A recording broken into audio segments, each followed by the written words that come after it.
Koreyaga kelganingizda albatta mana shu Chonju shahridan eng знаменитый Pangyong Bakery'dan mana shunday chokopaylarni zakaz berib, bir ta'mini tatib ko'rishga sizni albatta tavsiya etaman.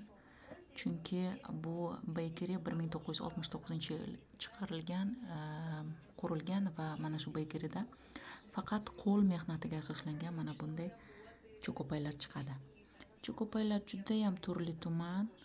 Ba'zilari cheese, little tea, chocolate, chokopay, ba'zilari cactus chokopay, ba'zilari white chokopay, ba'zilari esa mana bunday katta 100 grammlik chokopaylardan iborat.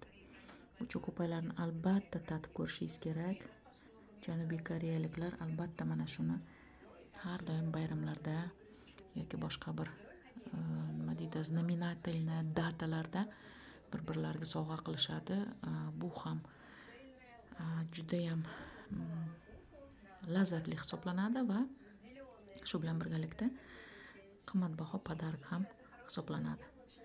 Bu arzon emas, shuni ham aytib qo'yishim kerak.